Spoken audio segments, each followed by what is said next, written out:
Good morning to all of you. Viewers की demand के according आज मैं आपके सामने लेके आया हूँ एक नया टॉपिक, बहुत ही रोचक है। And the name of the topic is direct and indirect speech.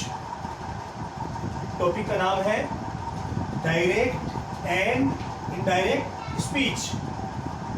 इस टॉपिक को हम नरेशन नाम से भी जानते हैं और ये टॉपिक बहुत ही इम्पोर्टेंट है कॉम्पिटिटिव एग्ज़ाम्स के दृष्टिकोण से भी और एकेडमिक एग्ज़ाम्स के दृष्टिकोण से भी ये टॉपिक बहुत इम्पोर्टेंट है। जानते हैं इस टॉपिक के बारे में, समझते हैं क्या है डायरेक्ट और इनडायरेक्ट स्पीच।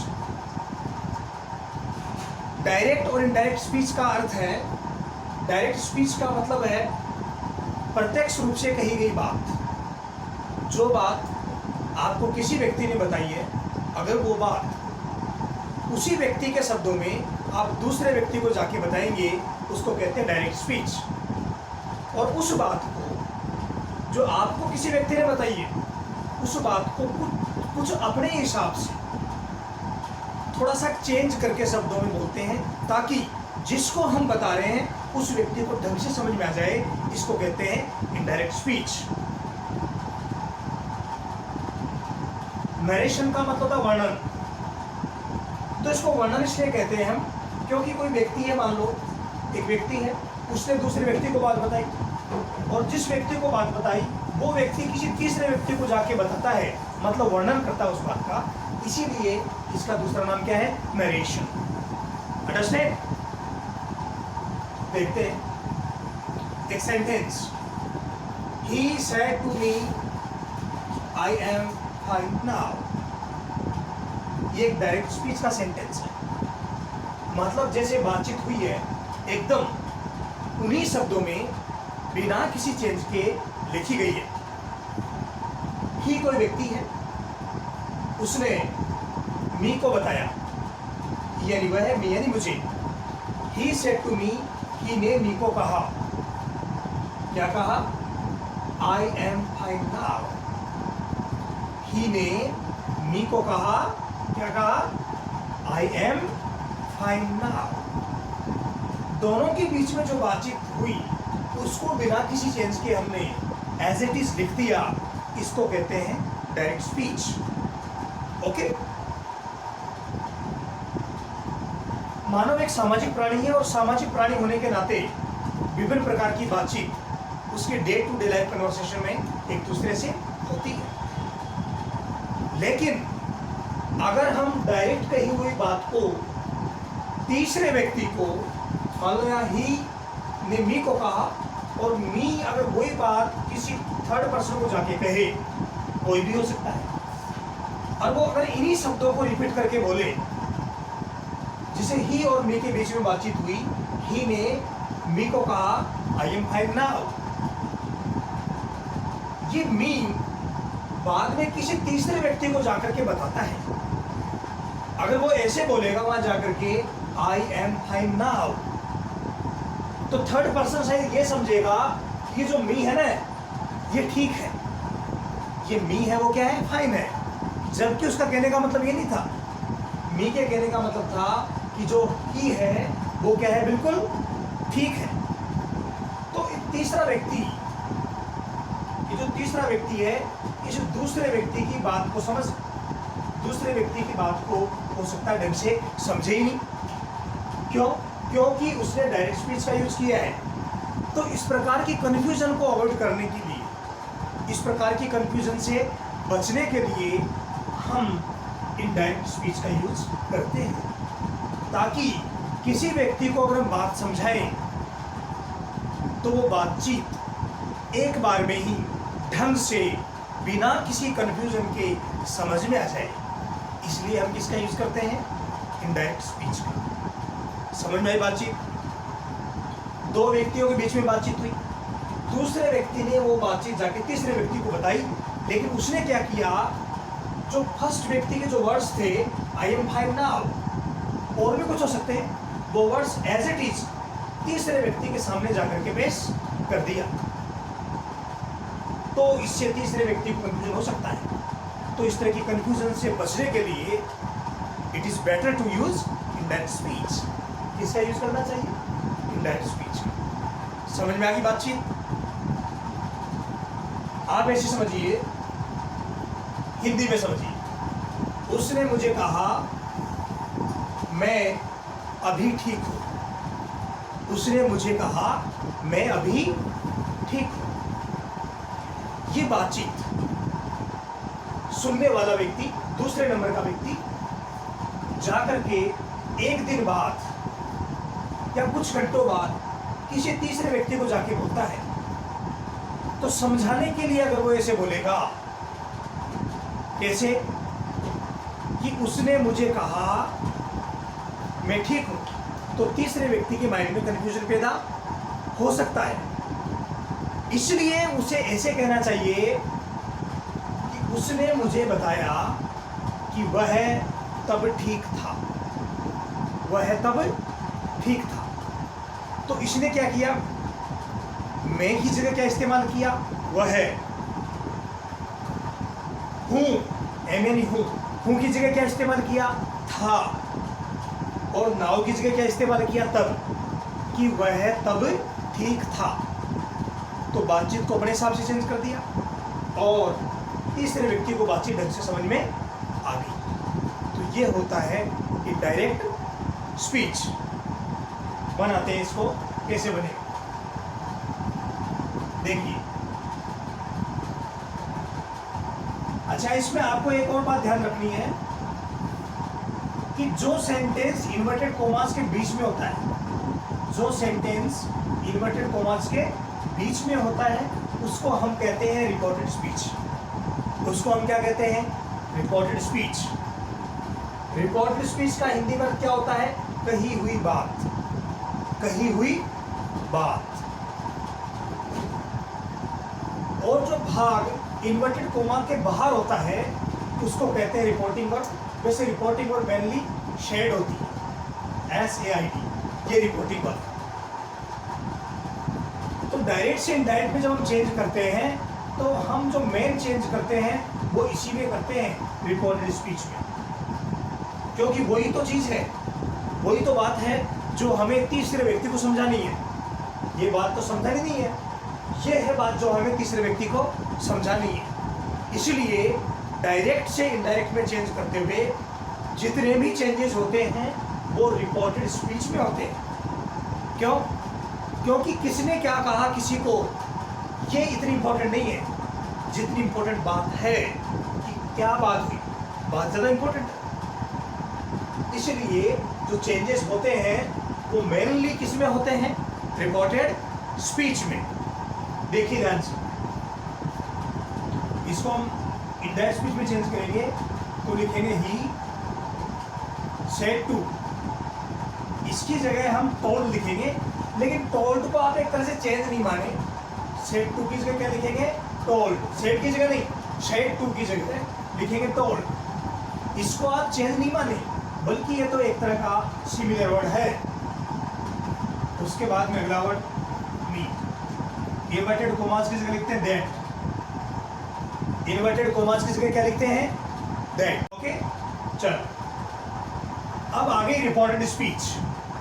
हमारे जो मैक्सिमम चेंजेस होंगे वो इसी पार्ट में होंगे। कौन से में? Reported speech. तो आई की जगह हम करेंगे ही। अब आपको लग रहा होगा कि आई की जगह ही क्यों किया? सेंटेंस है ही सेड टू मी। उसने मुझे, ही ने मुझे बताया, आई एम फाइन नाउ, कि मैं अभी ठीक हूं। मैं कौन? ही। जिसने बताया, किसने बताया? ही ने। ही ने क्या बताया? कि मैं अभी ठीक हूं। तो मैं कौन है? ही। इसलिए हम इस वर्ड को लिखेंगे ही, और एम की जगह लिखेंगे वॉच। अब फिर आपके माइंड में आ रहा होगा कि वॉच क्यों लिखा? अरे भैया, इन दोनों के बीच में बातचीत हुई थी एक दिन पहले या कुछ दिनों पहले। तो बातचीत कौन सी होगी? पास्ट में होगी बातचीत। इसलिए एम की जगह क्या लिखेंगे? Was. Am shows present tense and was shows past tense. अगला वर्ड लिखेंगे फाइन, और नाउ की जगह लिखेंगे देन। फिर एक प्रश्न आपके माइंड में होगा कि नाउ की जगह देन क्यों किया? अरे नाउ का यूज प्रेजेंट में करते हैं। बातचीत कल हुई थी, 2 दिन पहले या 3 दिन पहले हुई थी, उसको हम अब नहीं बोल सकते, उसको क्या बोलेंगे? तब। और तब के लिए इंग्लिश में क्या आएगा? Then. He told me that he was fine then. ये हो गया इनडायरेक्ट स्पीच। ये क्या हो गया? Indirect speech. समझ में आई बातचीत? सबसे पहले हमने सेड टू की जगह क्या लिखा? टोल्ड। इसको आप चेंज नहीं बोल के एक तरह से सिमिलर वर्ड का यूज कहेंगे। सेड टू के पहले था वो भी सेम टू सेम रहे, और टू के बाद में था वो भी सेम। इन्वर्टेड कोमास की जगह क्या लगाया आपने? दैट। इन्वर्टेड कोमास इधर भी है, इधर भी है, इनको हटा दिया, उसकी जगह क्या लगा दिया? दैट। आई की जगह क्या किया? ही। ही इसलिए किया क्योंकि ये तो इन दोनों के बीच में बातचीत हुई है, 1 नंबर और 2 नंबर के बीच में। अब बातचीत किसको बताई जा रही है? दूसरे नंबर के द्वारा तीसरे नंबर को। अब अगर आई बोलेंगे, अगर दूसरे नंबर वाला तीसरे नंबर पर आई बोलेगा, तो तीसरे नंबर वाला व्यक्ति समझेगा कि ये खुद के बारे में बातचीत कर रहा है, जबकि वो खुद के बारे में नहीं, फर्स्ट वाले व्यक्ति के बारे में बातचीत कर रहा है। और फर्स्ट वाला व्यक्ति कौन है? ही। इसलिए क्या लगाया अपन ने? ही।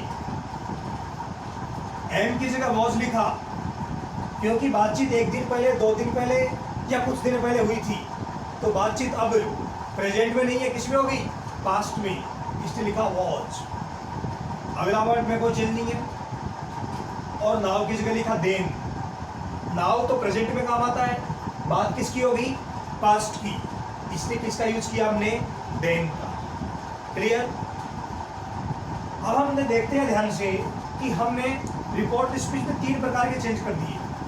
एक तो आई की जगह ही लिखा, दूसरा एम की जगह वॉज लिखा, और तीसरा नाउ की जगह देन लिखा।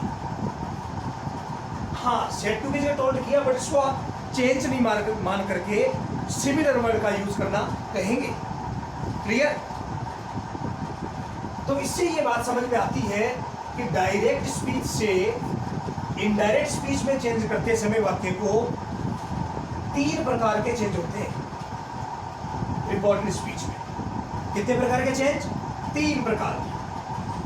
एक तो आई का ही हो गया, ये चेंज, दूसरा एम का वॉज हो गया, ये चेंज, और तीसरा नाउ का देन हो गया, ये चेंज। कितने प्रकार के चेंज हो गए? 3 प्रकार के चेंज। समझ में आ गई बातचीत? अब हम देखते हैं कि 3 प्रकार के जो चेंजेस हैं, इनको अगर नाम दें हम, तो कौन कौन से नाम दे सकते हैं? ये जो पहला चेंज हुआ,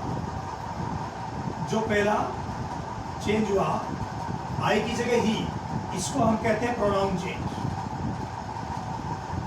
प्रोनाउन चेंज। आई प्रोनाउन की जगह क्या आ गया? आई प्रोनाउन की जगह क्या आ गया? ही। दूसरा चेंज किया एम की जगह वॉच। एम की जगह क्या किया? वॉच। इसको हम कहते हैं वर्ब चेंज। एम की जगह क्या किया था? वॉच। इसको क्या कहते हैं? Verb change. क्लियर? तीसरा हमने नाउ की जगह क्या किया? देन। नाउ की जगह क्या किया? देन। इसको कहते हैं time and distance. Time and distance change. कौन सा change? Time and distance change. तो डायरेक्ट से इनडायरेक्ट स्पीच में बदलते समय जो मैक्सिमम चेंजेस होते हैं वो 3 हो सकते हैं। पहला कौन सा हो सकता है? Pronoun change. आई का क्या किया अपन ने? ही। दूसरा हो सकता है वर्ब चेंज। एम की जगह क्या किया? वॉच। तीसरा हो सकता है टाइम एंड डिस्टेंस चेंज या change related to time and distance. तो हमने नाउ की जगह क्या किया? देन। तो डायरेक्ट से इनडायरेक्ट स्पीच में जब सेंटेंस को कन्वर्ट करते हैं तो मैक्सिमम कितने प्रकार के चेंज हो सकते हैं? 3 प्रकार के चेंज। बातचीत समझ में आ गई? चल, अब हम एक एक चेंज को डिटेल में समझते हैं कि प्रोनाउन चेंज तो क्या है, वर्ब चेंज क्या है, टाइम एंड डिस्टेंस चेंज क्या है। इससे आपको सारी बातें अच्छी तरह से समझ में आ जाएगी। ठीक है, तो सबसे पहले हम बातचीत करेंगे प्रोनाउन चेंज, या इसको कह सकते हैं change related to pronoun.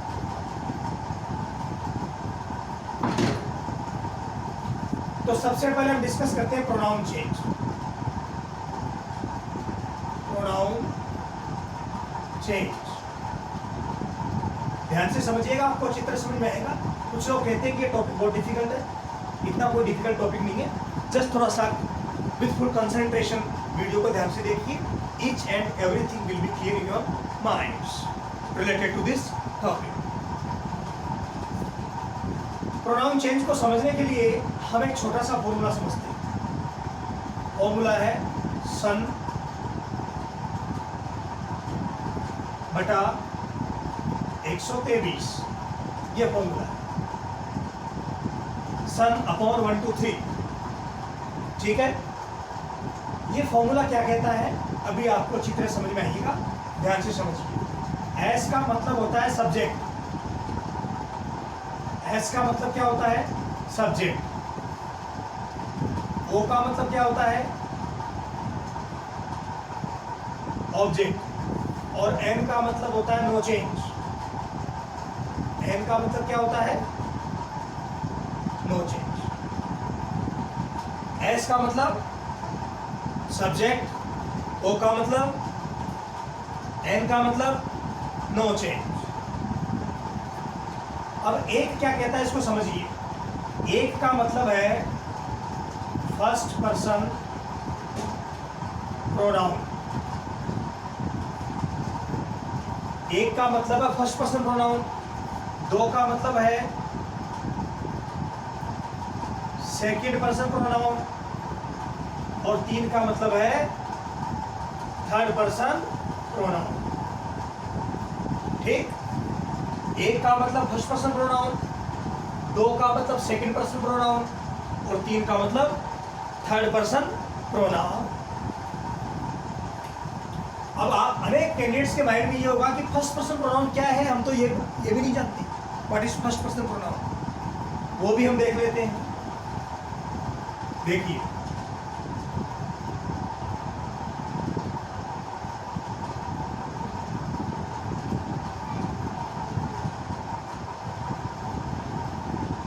I, we, my, mine, me, our, ours, बस। इस बॉक्स में मैंने जितने भी वर्ड लिखे हैं, I, my, mine, me, we, our, ours, us, ये सारे वर्ड्स फर्स्ट पर्सन प्रोनाउन कहलाते हैं।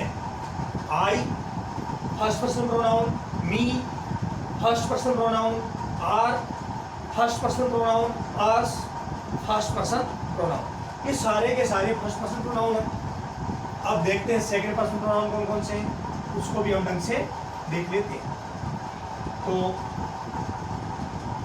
अभी हम देखते हैं second person, you, your, yours, you, इनको हम कहते हैं सेकंड पर्सन प्रोनाउन। इन सबको हम क्या कहते हैं second person pronoun. You second person pronoun, your second person pronoun, yours second person pronoun, you second person pronoun. ये सारे के सारे चारों वर्ड्स सेकंड पर्सन प्रोनाउन कहलाते हैं। अब हम देखते हैं थर्ड पर्सन प्रोनाउन। कौन से प्रोनाउन? Third person pronoun. देखिए, ही, इज, हिम, ये सारे के सारे जो प्रोनाउन हैं ये है third person pronoun. She, her, hers और हर, ये भी सारे क्या हैं, third person pronoun. It, its, it, ये भी सारे third person pronoun. They, their, theirs और दे। ये जितने भी वर्ड्स आपके सामने देख रहे हैं इस बॉक्स में, ये सारे के सारे क्या हैं, third person pronoun. He, is, him, third person. She, her, hers, her, third person. It, its, it, third person. They, their, theirs, they, third person. तो आपकी समझ में आ गया? ओके, फर्स्ट पर्सन समझ में आ गया। I, my, my, me, we, our, ours, us, ये फर्स्ट पर्सन है। यू, योर, योर्स, यू, ये सेकंड पर्सन है। He, his, him, she, her, hers, her, it, its, it, they, their, theirs, they, ये है थर्ड पर्सन। समझ में आ गई बातचीत? ओके बेटा, चल अब हम आगे देखते हैं। ये जो फर्स्ट वाले कॉलम में प्रोनाउन है, ऊपर वाले में, इसको हम कहते हैं सब्जेक्टिव केस।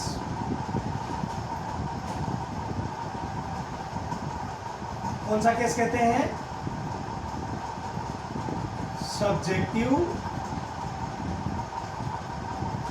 केस। समझ में आ गया? I subjective, we subjective, you subjective, he, she, it, they, ये सब के सब क्या है? Subjective case. बीच वाले जो है, बीच वाले बॉक्स में, इनको हम कहते हैं पजेसिव केस। क्या कहते हैं? Possessive case. और जो लास्ट वाले कॉलम में है, इनको कहते हैं objective case.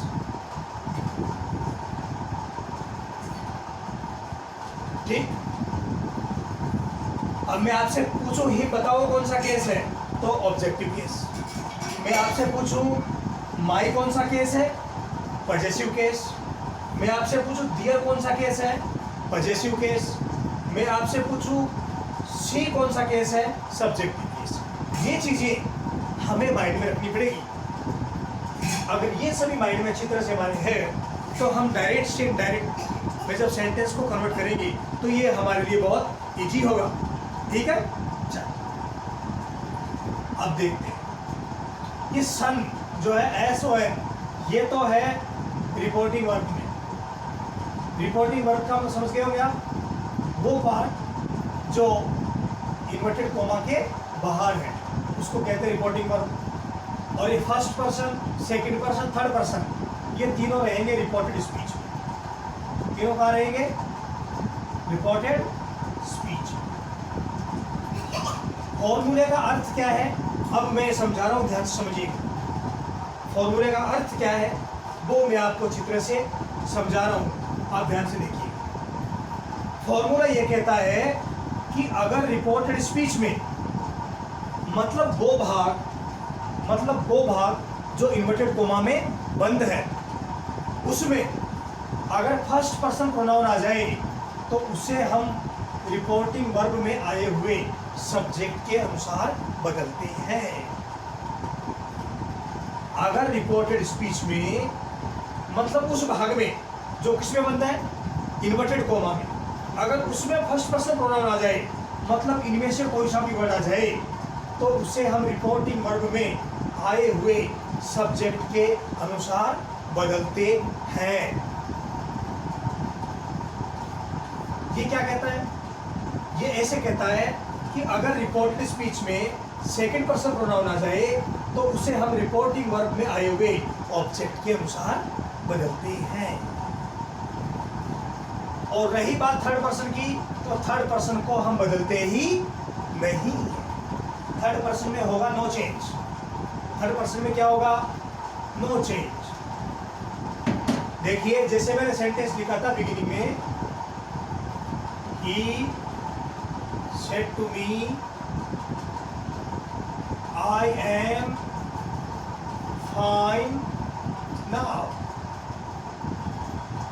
I am fine now. अब ये जो पार्ट है ना, ही सेड टू मी, इसको तो कहते हैं रिपोर्टिंग वर्ब। इसको क्या कहते हैं? Reporting verb. और जो इन्वर्टेड कॉमास के अंदर बन रही है, इसको कहते हैं रिपोर्टेड स्पीच। इसको क्या कहते हैं? Reported speech. तो मैंने क्या समझाया आपको कि अगर रिपोर्टेड स्पीच में, मतलब इस पार्ट में, इस वाले पार्ट में फर्स्ट पर्सन आए, जैसे आई है, ये फर्स्ट पर्सन आ गया, तो उसे रिपोर्टिंग वर्ब के सब्जेक्ट के अकॉर्डिंग चेंज करते हैं। रिपोर्टिंग वर्ब के सब्जेक्ट का मतलब है कि रिपोर्टिंग वर्ब में जो सब्जेक्ट है उसको लिख देते हैं, इसको हटा करके इसको हटा देंगे और रिपोर्टिंग वर्ब का जो सब्जेक्ट है उसको इसकी जगह लिख देंगे। लेकिन एक बात ध्यान रखनी है कि नेम होगा तो नेम को नहीं लिखेंगे, बल्कि नेम को ही या शी मान करके नेम के हिसाब से फिर लिखेंगे। ठीक है, चल। और सेकंड पर्सन आ जाए, मान लो यहाँ पे यू आ जाता किसी में, तो उसको सब्जेक्ट से चेंज नहीं करते, उसको हम चेंज करते मी से, जो कि ऑब्जेक्ट है। और थर्ड पर्सन आ जाए तो टेंशन ही नहीं है। थर्ड पर्सन आ जाए तो कोई टेंशन है ही नहीं। ठीक है, एक बार इसको ध्यान से पढ़िए, याद कीजिए, आपको कोई दिक्कत आने वाली नहीं है।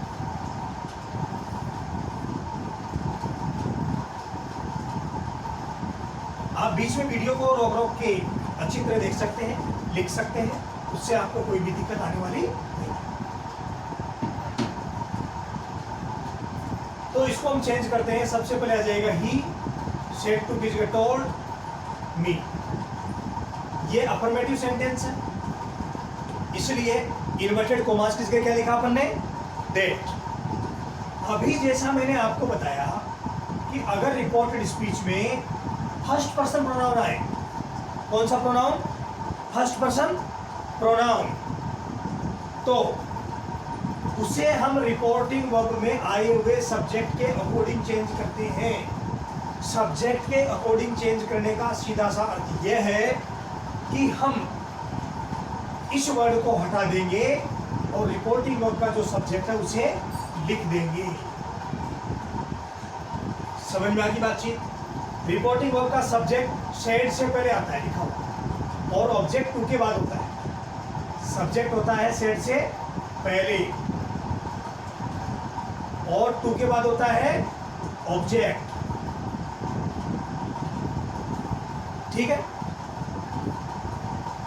एम की जगह वॉज लिखेंगे क्योंकि ये प्रेजेंट में बातचीत हुई है और बताई जा रही है बाद में, तो वो प्रेजेंट क्या बन चुका है? पास्ट। इसमें आ जाएगा फाइन, फिर आ जाएगा then. He told me that he was fine then। तो प्रोनाउन चेंज की हुई है बात।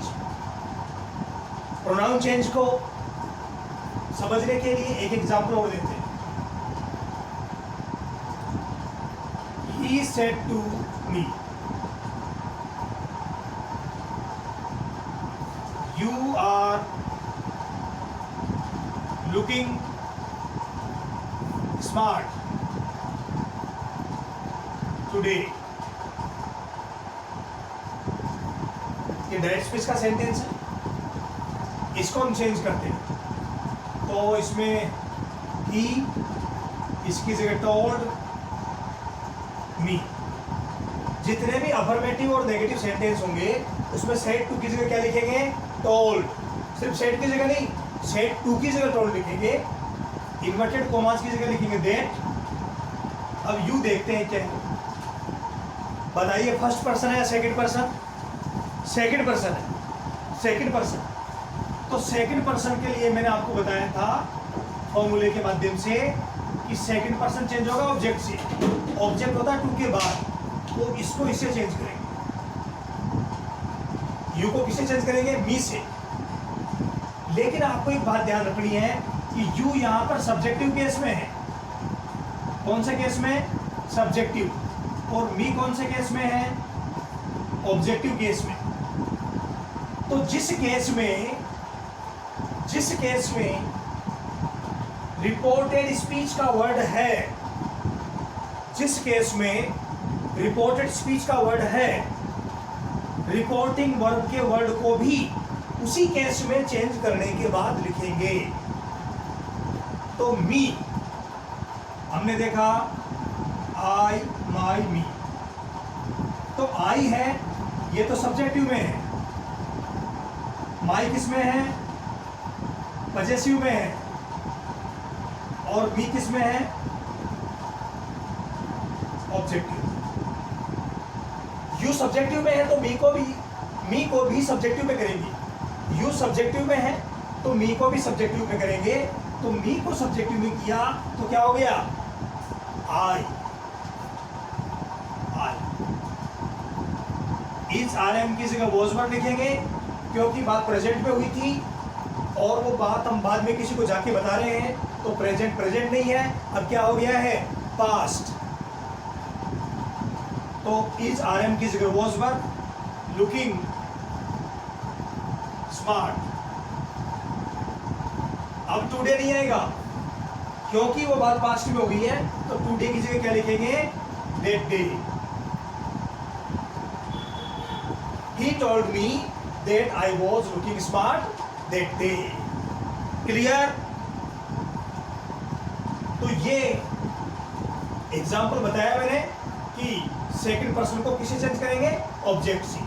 इसमें एग्जाम्पल बताया इस ऊपर वाले सेंटेंस में कि फर्स्ट पर्सन को किसे चेंज करेंगे? सब्जेक्ट से। अब एक एग्जाम्पल और लेते हैं, देखिएगा ध्यान से।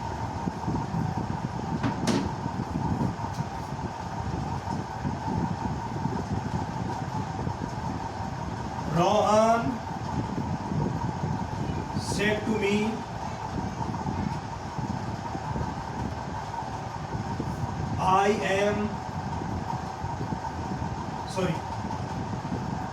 he is writing a letter now. He is writing a letter now. Change करते हैं तो आ जाएगा रोहन सेड टू किसके टोल्ड मी इन्वर्टेड कोमास की जगह दैट।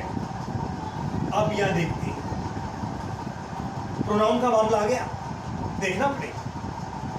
अब बताइए फर्स्ट पर्सन है या सेकंड या थर्ड? ही है कौन सा पर्सन? Third person. तो थर्ड पर्सन में क्या होता है? एन मीन्स नो चेंज, तो इसको हम एज इट इज लिखेंगे। इज आरएम की जगह क्या आ जाएगा? Was writing a letter. Now की जगह क्या करेंगे? देन। तो समझ में आ गई बातचीत? तो प्रोनाउन चेंज के बारे में हमने ये डिस्कस यहाँ पर किया। अब हम डिस्कस कर लेते हैं कि वर्ब चेंज का नियम क्या है, वर्ब चेंज में क्या क्या चीज़ें ध्यान रखें और कैसे कैसे हम वर्ब चेंज करें। ये भी अभी मैं आपको बता दूंगा, तो आपके लिए वर्ब चेंज भी बहुत इजी हो जाएगा। तो अभी मैं चर्चा करने वाला हूँ किसकी? Verb change. ओके, तो हम लिख लेते हैं वर्ब चेंज।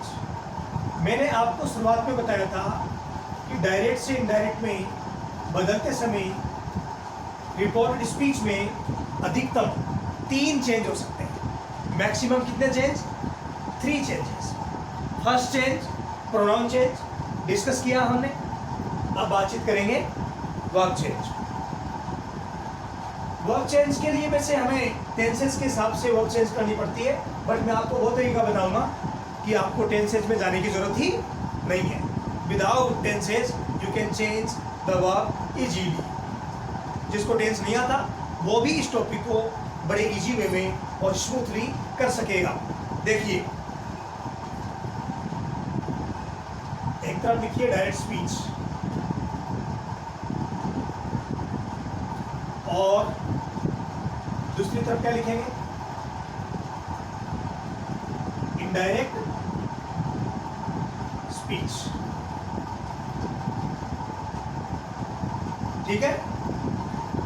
अगर डायरेक्ट स्पीच में सब्जेक्ट हो, सब्जेक्ट के बाद मेन वर्ब की फर्स्ट फॉर्म हो, एस या ईएस भी हो सकता है। तो इनडायरेक्ट स्पीच में सब्जेक्ट प्लस मेन वर्ब की सेकंड फॉर्म यूज करेंगे। ठीक है।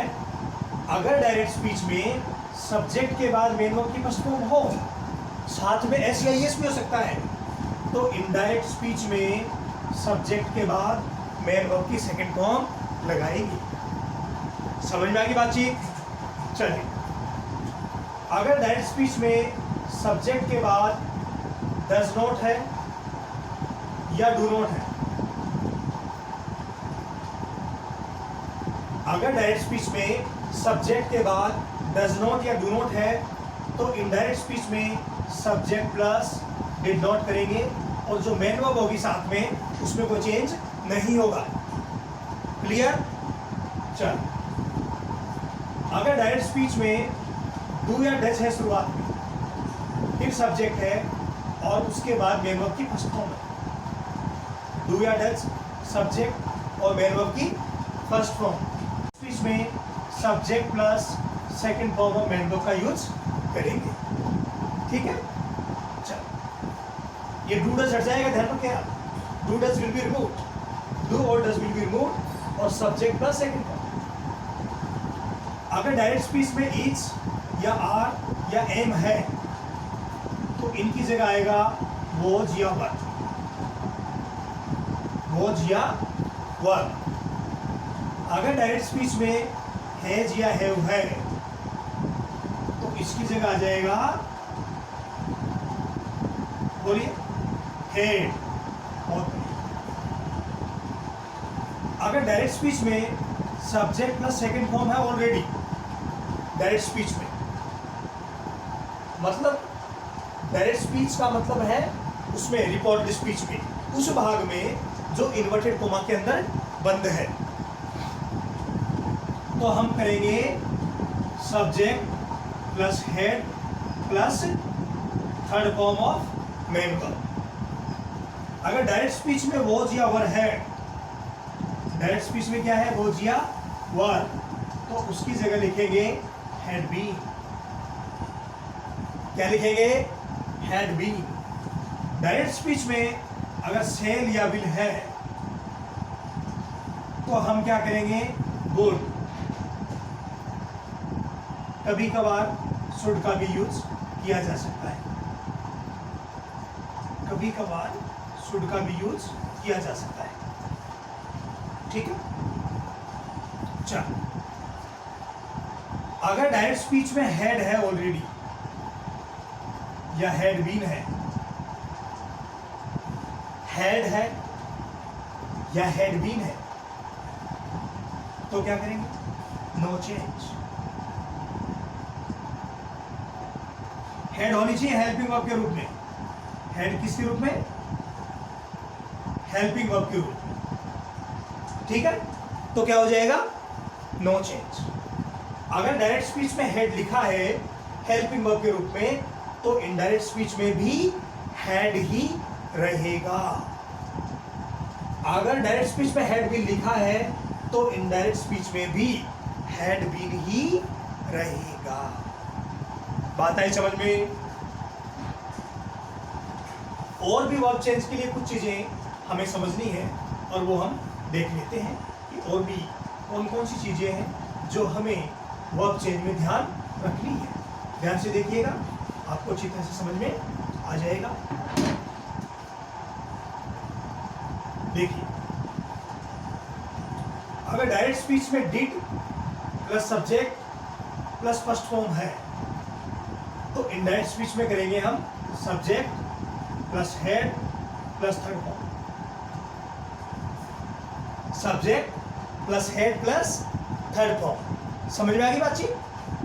चल, अगर डायरेक्ट स्पीच में subject plus did not plus first form है, did not plus first form, तो इनडायरेक्ट स्पीच में subject plus had not plus third form का यूज करेंगे।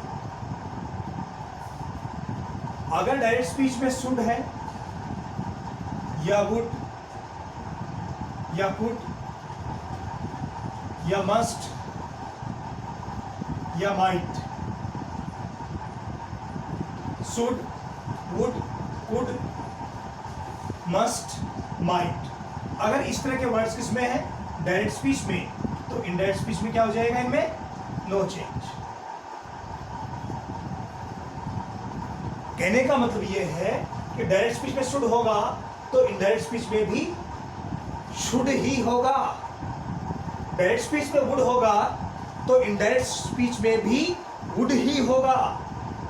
कुड की जगह कुड, मस्ट की जगह मस्ट और माइट की जगह माइट। तो वर्ब चेंज के लिए आप जो मैंने जो टेबल बनाई है, इस टेबल को अच्छी तरह से समझ लीजिए, इसको आप लिख लीजिए, आपको कोई भी परेशानी नहीं आएगी। समझ में आ गई बातचीत? ठीक है, चलो अब हम कुछ एग्जाम्पल लेते हैं ताकि हमारे पूरी बात समझ में आ जाएगी। देखते हैं, कुछ सेंटेंस लिखते हैं और उस सेंटेंस को जब हम इनडायरेक्ट स्पीच में चेंज करेंगे तो आपके सामने कोई भी समस्या नहीं आएगी। ठीक है, देखते हैं एक sentence. He said to me, he said to me, okay, समझ में आ रही बातचीत? चलिए,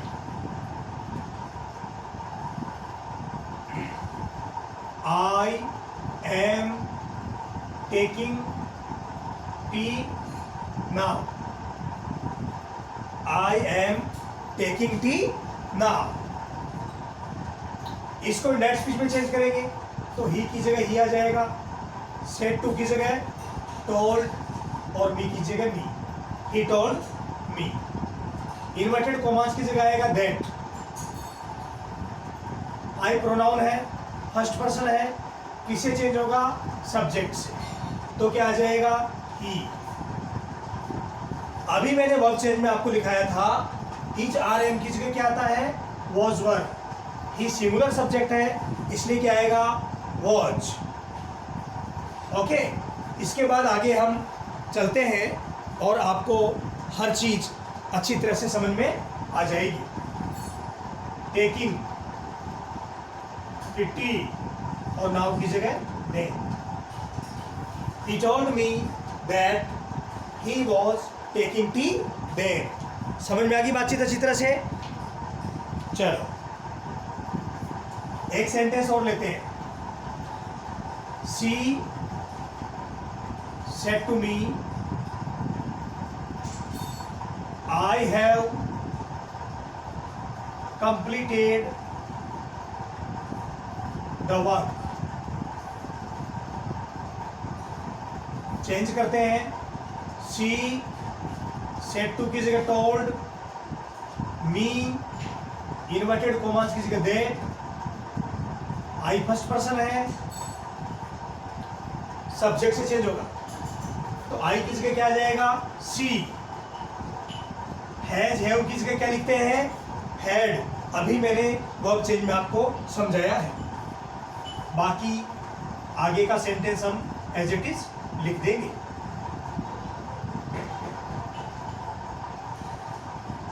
क्लियर? चल आगे देखते हैं और sentence. Raju said to me,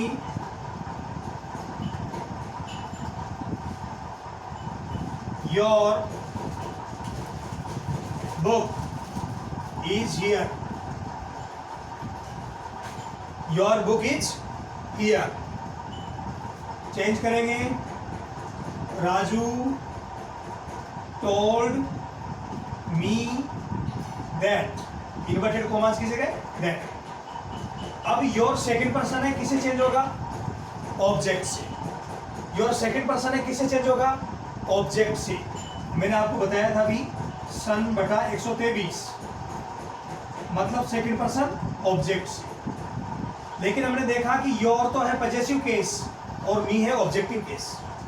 your possessive case है, योर है पजेसिव केस और मी है ऑब्जेक्टिव केस। मैच नहीं हो रहे दोनों के केस। दोनों के केस मैच नहीं हो रहे, हम मैच करते हैं। योर पजेसिव है तो मी को भी पजेसिव करेंगे, मी को भी क्या करेंगे, पजेसिव।